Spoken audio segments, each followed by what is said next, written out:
Hey, it's been a while since I checked in here. Actually, it's been a really long while, and I want to apologize. I haven't been very good at staying in touch like I promised I would. So, let me give you just a really quick update where things have gone, what's happened. So, August 1st, we buried Scott's ashes right beside Rhonda, and the headstone is up. So, maybe if I get a chance, I'll post a picture of it so that you guys can all see it. I'm very pleased with the job that the memorial company did. So that was all good. And yeah, then the last little bit has just been I think the word that I would choose would be surprising. Um I had like going through May, the death and the funeral and the first bits of cleaning things up and whatever, I was feeling like, okay, this is hard, but I'm managing. I'm actually doing pretty good. There were some super hard days and I plugged through, but then I actually had some good days and I'm like, yeah, this makes sense. This is doing good. And then the third month hit, month three hit. And I was like, oh gracious, like something is wrong with me. Um, like I actually saw a doctor. Like I just felt like this is so hard. And I thought, like, am I sick? I not sleeping, and I am so incredibly exhausted. And I just like I don't want to eat. I can't eat. My stomach is upset all the time. And what I've learned is that's grief. And then month four came, and it's still hard. It's actually really, really, really hard. And the I think what nobody told me, and that I didn't expect, and I mean, people, I shouldn't say nobody told me. Probably some people told me, and I just didn't know about it. But that first month, the first few weeks, the first week, especially when you think, oh, it's going to be absolutely the worst because it's just happened and it's whatever. Um, that first little bit is actually wasn't the hardest. Um, and what I've learned is that the way God created us is your brain, your body kind of goes into shock, and it protects you. You just can't even feel all your emotions. You can't feel the shock, and you can't feel the intensity of the loss, and so you think you're doing good, and you actually think you're thinking clearly. And this is why they tell you don't make any major decisions for a year, because you're actually not thinking clearly. But it's weird because it feels like you're thinking clearly. And so yeah, so then what happened once month three and once month four hit, I thought like, oh my goodness, what's wrong with me? I should be doing much better by now. And I was in a bereavement group, and we talked about it there, and there was two counselors and a couple of other participants. And like hands down, this is like one of the most common things is like month three is hard, month four is harder. And I don't know when it starts getting easier, a little bit less intense. I don't know. I haven't experienced that yet. But what happens is eventually your body goes, okay, stress is gone. Now we can start to relax, and now is about the right time for you to start grieving. And it just hits. And so I cry a lot more than I've ever cried in my life. And that's hard for me. But it's surprising when it hits. Um, I try to avoid places where I know it's going to be bad. Today, I did not avoid that. I thought I was going to be okay. I wasn't okay. Um, and also, it's amazing what, like, happens, and then all of a sudden you realize, oh goodness, I'm not going to be able to hold back these tears, and I end up just bawling my eyes out. So sometimes I have to leave. I have to leave or go sit in my car or whatever, go hide behind someone. So yeah, the last couple days have been pretty rough for me actually. A friend of mine, well, there's been a couple of deaths since Scott passed, and I just have this wide range of emotions. Like it's not easy, and the emotions range from being like super angry and jealous, really jealous that other people get to go to heaven first and see Scott first, and that like it's not fair that I don't get to go. Now, I'm not suicidal. I'm not wanting to take my life or anything, so don't worry. Woo, nope. But it's just like this feeling is like, why do they get to go? Like, it's not fair. and um and then yeah, a friend of mine, her husband just recently, last week, today was his funeral. On Saturday, he passed away, brain cancer, and walking through that with her had like some really good moments where I felt like, oh wow, this is good to go and walk through this again and remember how hard this was, because although it was super hard, it was also like such a treasure to have those memories and those moments and to do that together with Scott. But then on the day that her husband died, it was like I had been experiencing it all over again, and it came a little bit closer to home, and so my tears just have been falling all week. I did go to the funeral today, and I'm very glad I did. But it was hard. It's hard, and I think that if you have never lost someone super close to you, like super close, um, you probably don't even understand how a funeral can feel, and how it can be like brutal when someone says, "How are you doing?" And that's not to say you shouldn't ask. It's just to explain why when someone asks, "How are you doing?" the person might have A, no answer, B, they might like flood into tears, or C, they may flat out lie to you just to like remain composed and like not do anything crazy or say anything crazy wherever they are. So yeah, so it's tricky. So on this journey, I'm in this place where I'm like figuring out, how do I continue to grieve? How do I do this in a healthy way? So yes, I have joined a grief share group. I might make some adjustments to that. I'm not sure if the group I'm in is a great fit, but there are options for me. So I'm exploring some of that. I, like I said, I did finish one grief, like a bereavement course. I am also seeing a counselor to handle my grief. Why do I think it's worse than anyone else's? No, I don't. But I do want to make sure that I'm doing this well, and that I don't like miss any steps, or do it in a way that ends up hurting the people around me, or extends this grieving process longer than it needs to be. And so one of the questions that I wanted to talk about very openly, that I've struggled with, and I want to explain a little bit, because I think grieving often looks like depression. And for me, that's how it feels. I have only briefly struggled with depression in the past. Depression's not like a huge part of my life, although I've seen it in my family, I've seen it in friends.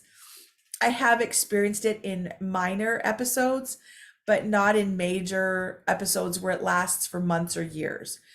So God has spared me from that, and I'm very grateful. And I do have practices in my life normally that help me to make sure that I stay on top of that. Gratitude practices, time with the Lord in prayer and in the Word, journaling. These are practices that I do naturally every day. Naturally, not naturally. I do them on purpose, so I become and stay healthy. Um, but so I think some of those practices have helped me in situations where depression could have been an instant obvious option, or where my brain could have been overwhelmed with all the stress and all the things I've been going through, and the chemical imbalances would have made it very difficult for me to stay healthy. And we know that scientifically, some of these things really help. I also do like some breathing exercises. There's lots of things that I've incorporated over the years, dry brushing, all kinds of things, healthy eating. I stay away from foods that I try and stay away from foods that are going to cause inflammation. Although the last few weeks I have been like not eating as healthy as I probably should. Um, doing my best, but it's not 100%. Anyway, all that to say, I've been working really hard at that in the past. And now I get to this stage and I'm like, oh my goodness, this feels like depression. I don't want to get out of bed. I am so, so, so, so tired. I have no capacity. The things that normally I could go, go, go and do and run all day long and have joy doing it and be excited about the things that are on my to-do list and on my schedule. No, none of that exists. I have no pleasure in anything. I don't enjoy anything. Even when I do things that I know should be really exciting, I'm like, whatever, take it or leave it. And that's not me. I'm like a full-on passionate woman. So if I love something, I really love something. And if I'm excited about it, I'm like really excited about it. And right now, like I'm just like nothing. I have no emotions. I feel so blah. And I'm so tired. And I like can't motivate myself to do basic things. And so one of the things that I did start doing is I listened to an audiobook, and you may have heard of it. It's by a famous author, C.S. Lewis, and the book is called A Grief Observed. And I had read the book when I was in my 20s when one of my close friends died. I didn't like the book then. I was like, whatever. I was not in the emotional or mature enough place to be able to absorb everything that he was talking about.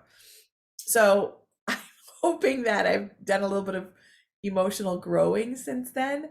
And it appears that now the book is at the exact right time for me. I found out that C.S. Lewis married a woman with cancer. He calls her H. Her name was Helen. He calls her H in the book. And he married her while she already had cancer. And then they were married for 4 years before she died.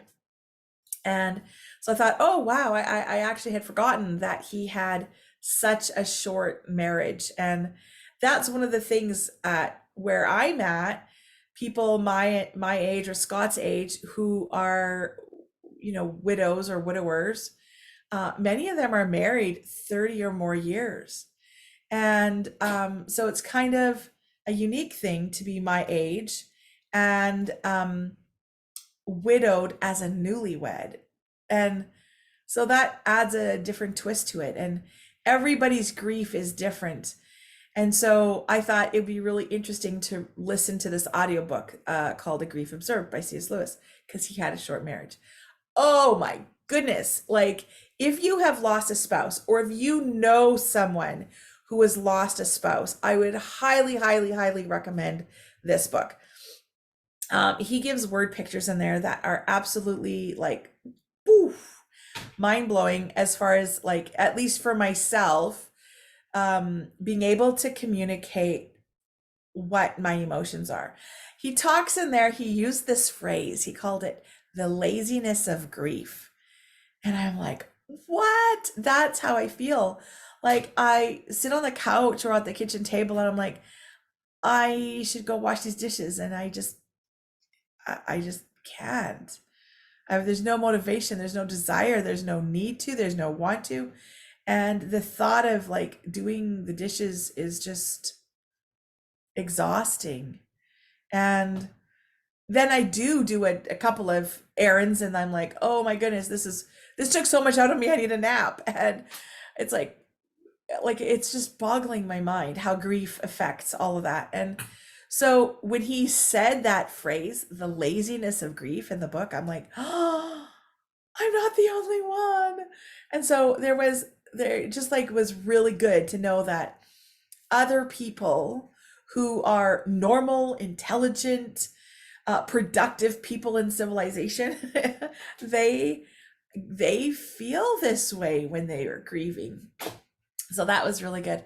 The other thing he did is he gave an analogy about what it feels like, and he talked about, sometimes someone in your life dies, and it's like an appendix, having your appendix removed. It'll hurt for a bit. There's going to be some healing time, but then time is going to go on, and you might remember, oh yeah, I had my appendix out, but there's no pain involved.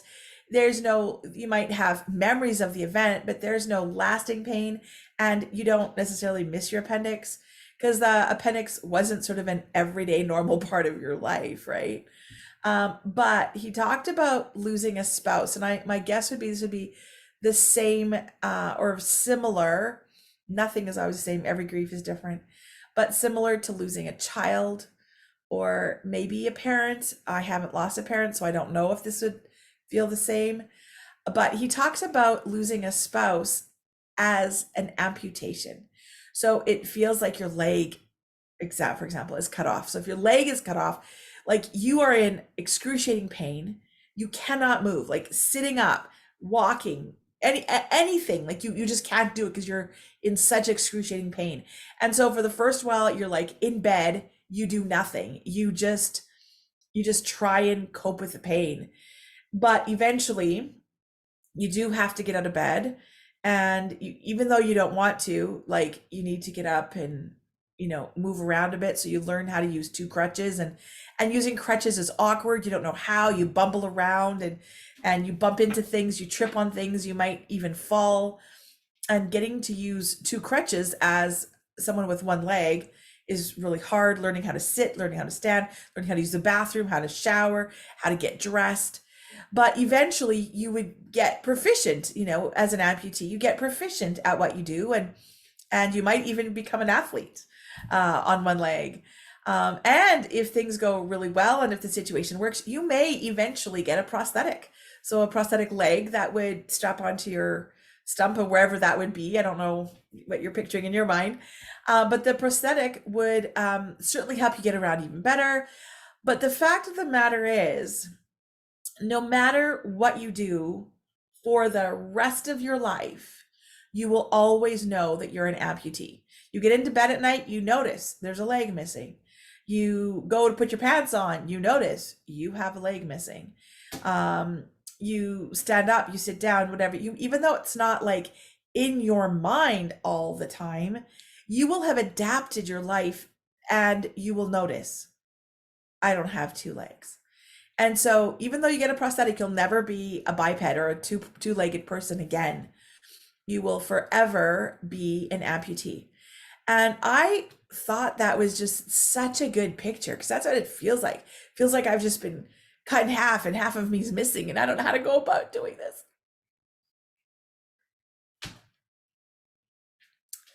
And so it's good to know that one day I'll get up and use crutches. Maybe one day I'll get really proficient at it, and um, you know, maybe I don't know. I have no idea what my future holds, but just the days when I don't have to think about how do I get up and use my crutches to walk across the room.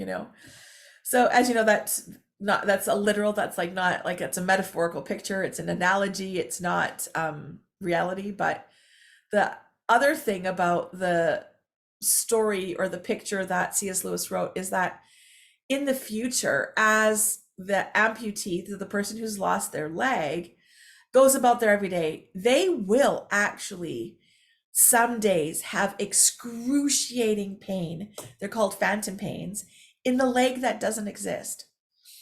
Like, and there's nothing they can do about it because the leg doesn't exist. It's not there. You can't medicate something that doesn't exist. You can't rub a leg to make it feel better if there is no leg. And those phantom pains, like they come at unexpected times, and there's nothing you can do about it. You just kind of have to wait till it goes away.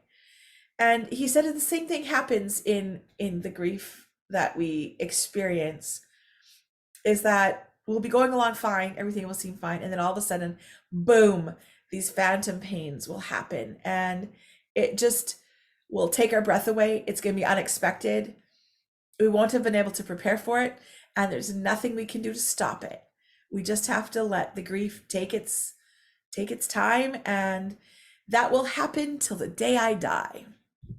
And that's that's somewhat of a relief for me, actually, because grieving is a part of the love that you have. Like, you don't ever grieve if you don't ever love.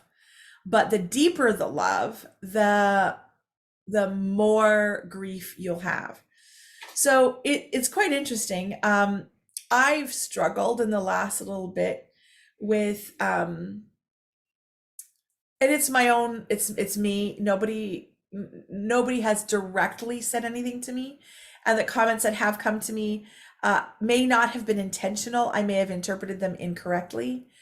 Um, but this idea that, oh, you and Scott were only married such a short time, so you should be able to get over this grief quickly. And I'm gonna see if I can like show a little picture here. I'm gonna just draw something on the screen if it works. Um, so I'm a really bad drawer, so let's see if this works. So let's say that's normal, okay? So it would seem that if you have let's say this is your long relationship with someone, super long, okay? So this is your relationship with someone and they die.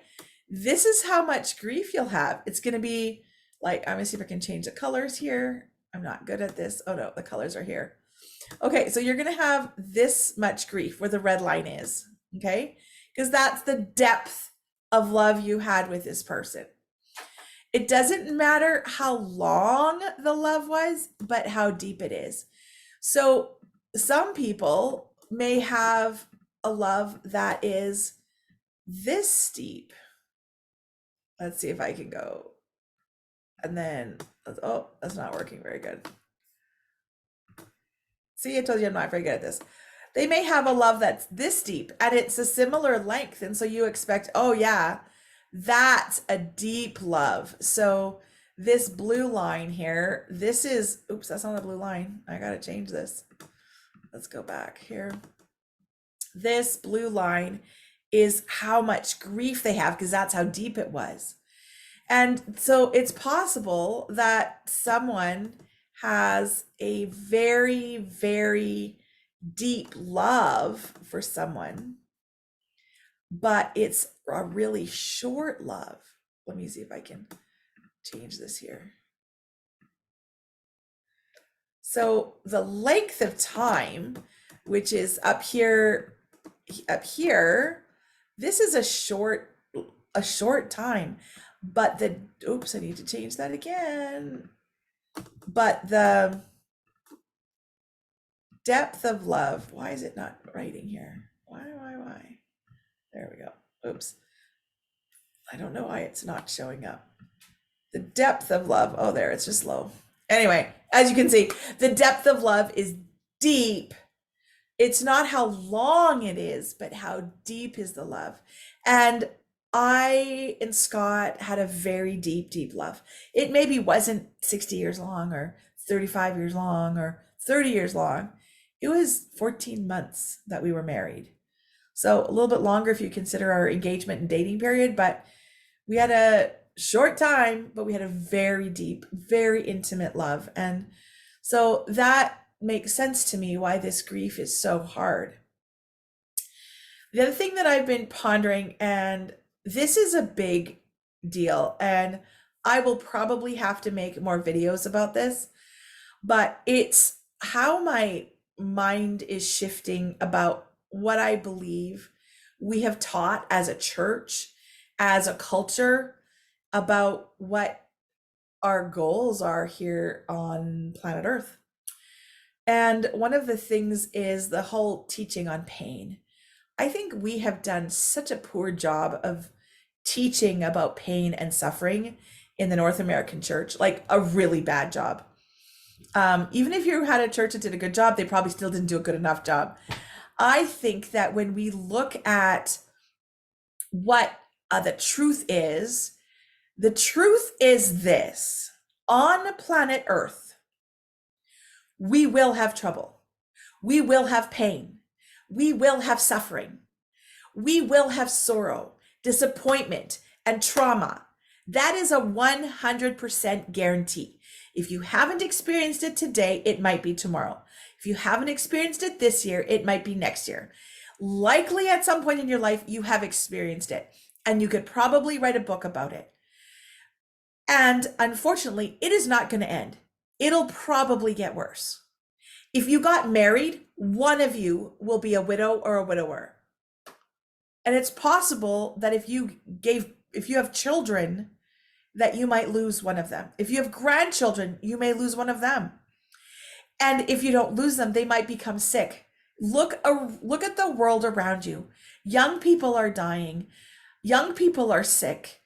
There's accidents, there's traumas, there's fires, there's abuse, there's like uncountable number of traumas that exist in this world. My grief is just one, not even a drop in the bucket. And so why is this so overwhelming? It's overwhelming because this is not what we were created for. This pain that I feel and the sorrow and the grief, the way God created us as humans is we were created for joy. We were created for eternal life. We were created for like happiness, excitement, passion, love. This is what we were created for. And so thankfully, he made our bodies with the capacity to hold grief, tears, sadness, but that we could not carry grief and sadness along with love for an eternity. It would break us. You probably have heard about people that die because of a broken heart. That's because we're not meant, this is not what we're built for. We're not built for this. We were created for a Garden of Eden, for a perfection.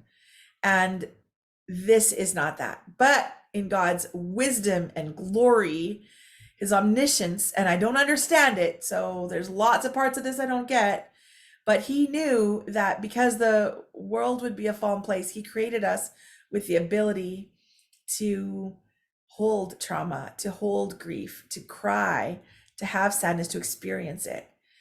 And the blessing in that is that without the knowledge and the experience of the pain, we would not have a longing for the freedom from it. And if you think about this, like John 3:16, for God so loved the world that he gave his one and only son, that whoever should believe in him would not die but have eternal life. It's the eternal life that salvation is for, and that's what we're built for. And it's going to have no tears, the Bible says, no sadness, no pain. It's going to be what we were built for, because we cannot carry all this. So what I think has happened is we've looked at the verses in the Bible that say that God's wanting to give us abundant life, and he absolutely is. But we have totally misunderstood what that abundant life is supposed to look like. We think prosperity, we think health, we think no problems. We think he's going to fix all of our problems. And I don't think that's the truth. I know it's not the truth on this earth. Eventually, yes, in eternity, but not on this earth. I think the power of the gospel of Jesus Christ is in the fact that he is Emmanuel. Of all the religions in the world, he is the only God who entered the world of his subjects, became just like them, paid for them so that he could make a way for them. But then not only that, he continues by his Spirit to live with them in the midst of this awful wasteland of a world that's full of sin, death, decay, trauma. That's amazing. That right there is the power of the gospel. Because we have done a disservice. We have distracted ourselves from the pain. We make our days and our months and our years all about distracting ourselves from the pain, praying for health, praying for me. And I'm not saying you shouldn't pray for health. The Bible says we should.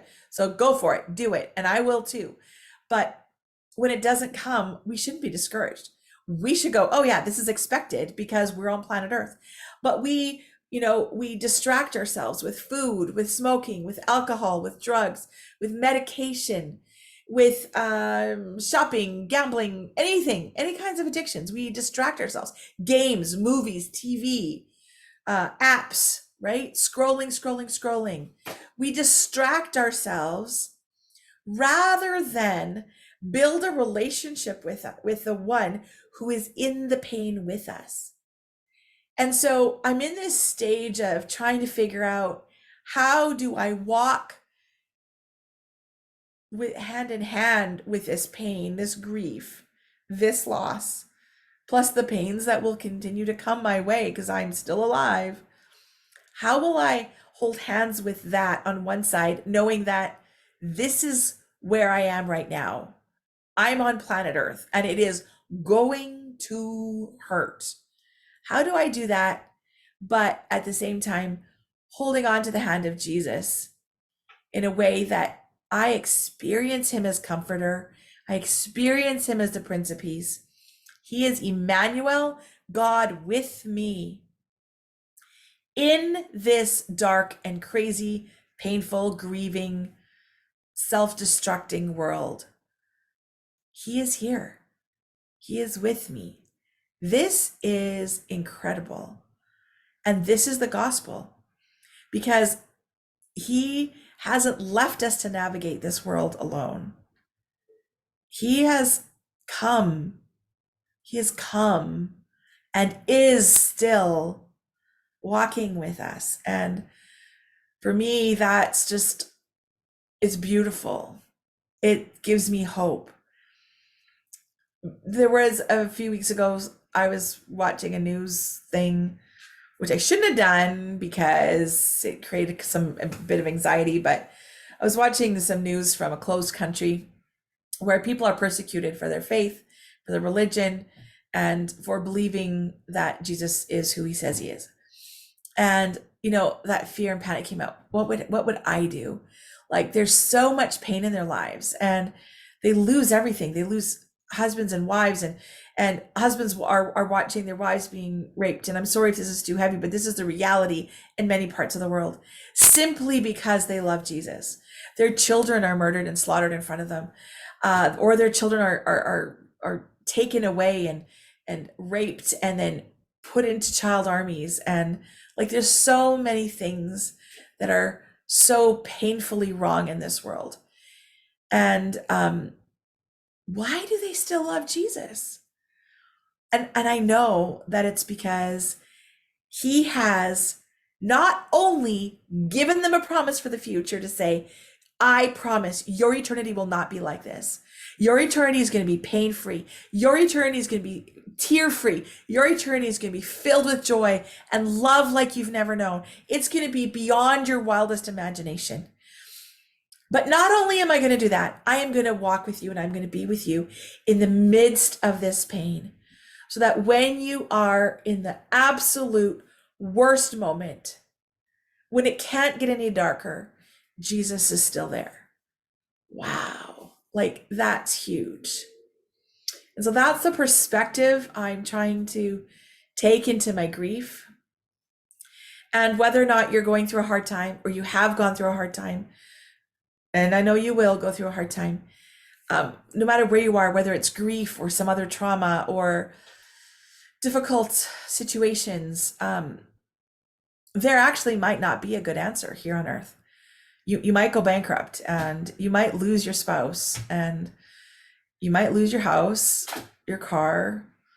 Some of the things that you fear the most might actually happen. But that's this world we live in. However, Jesus is here. And maybe you don't know him that way. Maybe you don't have that relationship with him. And I don't know how you can live in this world without hope for any length of time. Jesus is just so present. And maybe you have known about him, but you haven't experienced him. Like, Ask me questions. Send me comments. Send me a DM.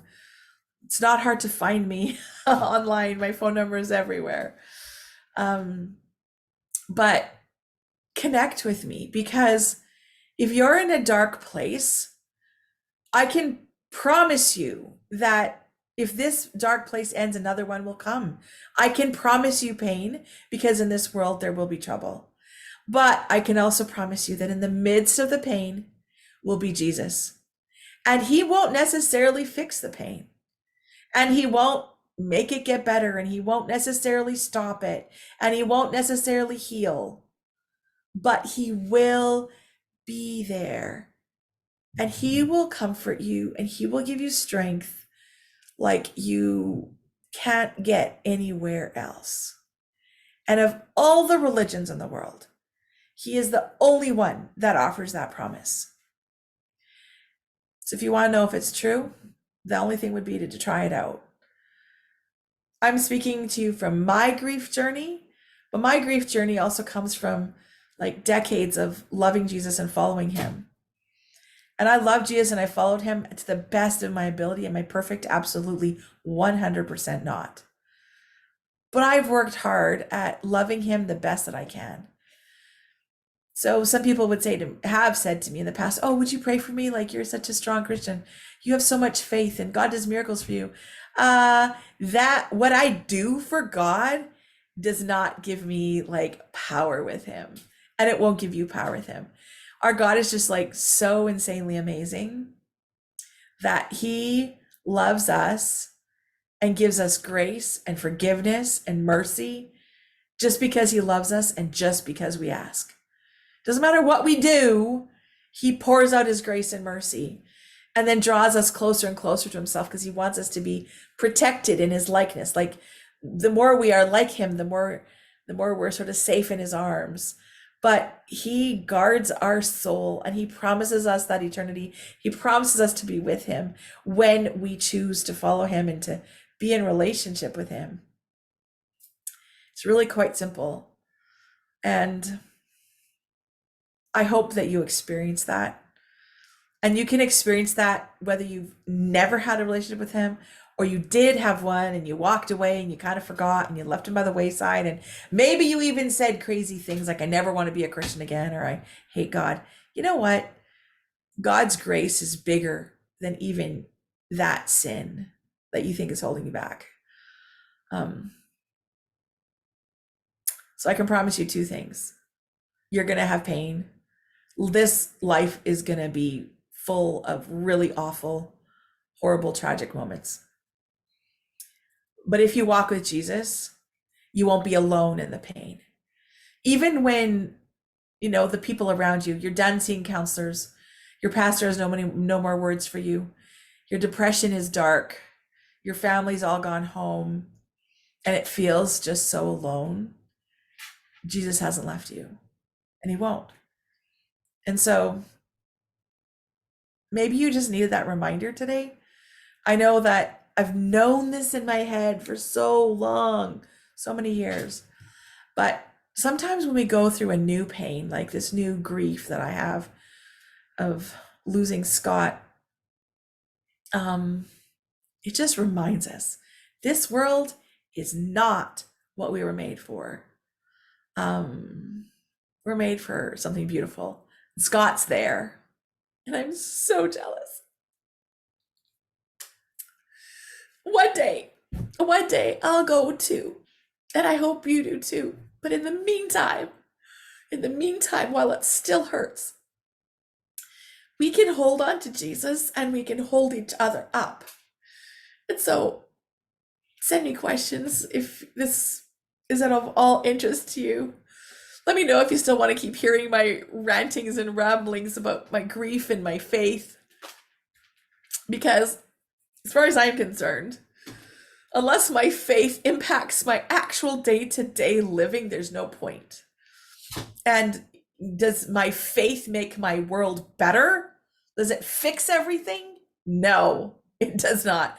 But my faith makes my world better because I am not alone in it.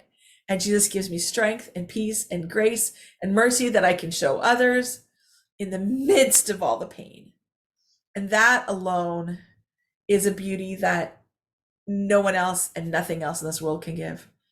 So instead of distracting yourself on your phone or shopping a little bit more or getting involved in whatever is distracting you from the pain of this world, try Jesus, okay? And thanks to all of you who are still contacting me and supporting me and helping me navigate these really sad, sad days. I love you all.